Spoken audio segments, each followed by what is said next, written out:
Hello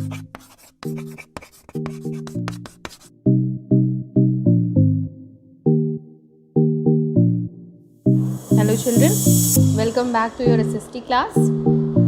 In this video, I'll be teaching you the remaining portion of chapter The Changing Earth, chapter number 3. So you all can take out the book on page number 119. We'll start with the topic earthquake. Let's start. Many factors such as volcanic eruptions, movement of lithospheric plates, or even the bomb explosions, they can cause the surface of the earth to shake. And this shaking of the earth's surface is known as earthquake. So it means that when the upper layer of the earth's surface shakes, what happens? Earthquake occurs. You can see in the picture also, the place of origin of the earthquake is known as focus. Means the place from where the earthquake is originating, what it is called? It is called focus. And the point on the earth's surface, which is vertically just above the focus, it is known as epicenter. The vibrations of an earthquake, they spread out as the concentric waves from the focus. You can see in the picture, there are some concentric circles or the waves are there which are originating from the focus, and the intensity of an earthquake is measured near the epicenter. Next topic is types of earthquake waves. According to the mode of travel, earthquake waves have been classified into 3 types. Let's study one by one. First is the primary wave. The primary wave, also called P waves or push waves. They are the first to arrive as they are very fast. These waves usually travel at a speed of about 6 km per second, and these waves, they cause relatively small displacement. You can see that how these waves come.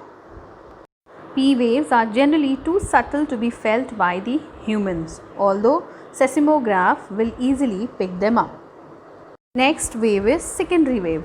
The secondary or the S wave or shake waves are next to arrive. Their rate of movement is less than that of the P waves, and these waves generally produce a very strong shaking action. But there is one thing, that these waves, they do not pass through the liquids. S waves are comparatively more dangerous than the P waves because they have the greater amplitude and they produce both vertical as well as the horizontal motion on the ground surface. The last wave is the surface wave. These are the last one to arrive and they travel on the earth's surface. They are very powerful and the most of the damage is caused by these waves, but their effect, it is not seen at the great depth. These waves are typically generated when the source of the earthquake is close to the earth's surface. Although surface waves, they travel more slowly than the S waves and they can be much larger in amplitude, and they are the most destructive type of seismic waves. Next topic is measuring earthquake. Now, the intensity of the earthquake waves is measured on a Richter scale. You can see the picture of the Richter scale. The earthquake tremors, they are recorded by an instrument called seismograph, and the science that deals with the earthquake, that is known as seismology. The scientists who study about the earthquakes, they are known as seismologists. Worldwide, more than 1 million earthquakes, they are recorded every year. The intensity of the earthquake is measured in relation to its effect on the human life. The tremors, which are slow and mild, they are very frequent and generally they are not noticed. But those earthquakes which are very violent, they cause huge damage to life as well as to the property.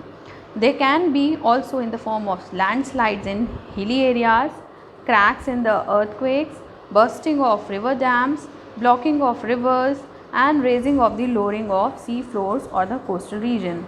That means due to the earthquake, all these can result. Now the next topic is distribution of earthquakes. No part of the earth is free from earthquakes, but in some areas earthquakes, they occur more frequently. The main earthquake belts on the earth are as follows. The first is Circum-Pacific Belt. This belt includes the coastal margins of North America, South America and East Asia, and 65% of the total earthquakes are accounted from these regions. This belt coincides or meets with the Pacific Ring of Fire. You can see the same in the picture. Next is the Mid-Continental Belt. The Mid-Continental Belt includes the Alpine Mountains, Mediterranean Sea, North and East Africa and the Himalayas. And how much percentage of the seismic events are from this region? It is 25%. The next is Mid-Atlantic Ridge Belt. The Atlantic Ridge Belt includes the region of Mid-Atlantic Ridge and the islands which are adjoining it. It records moderate earthquakes which are caused because of the movement of lithospheric plates in the opposite direction. The earthquake belt in India is mainly confined to the Himalayan region. You can see in the map of India, which is given in your book also, and the Ganga Brahmaputra valley. About 2/3 of India is prone to earthquake, means there are more chances of earthquake in 2/3 area of India. The tremors have also been experienced in the Deccan Plateau in India, which was considered to be relatively safe and free from earthquakes. And according to the Bureau of Indian Standard, it has divided India into the 5 earthquake zones. You can see the picture of the map of India which is given in your book, as well as one picture which I have included in this video to get a better idea of it. The last is the Bhuj earthquake of 2001. A severe earthquake struck the Kutch region of Gujarat at 8:45 in the morning on 26 January 2001.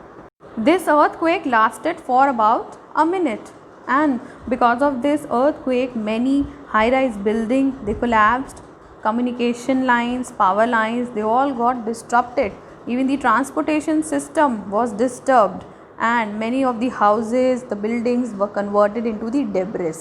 Debris means the remains of the building once it got damaged.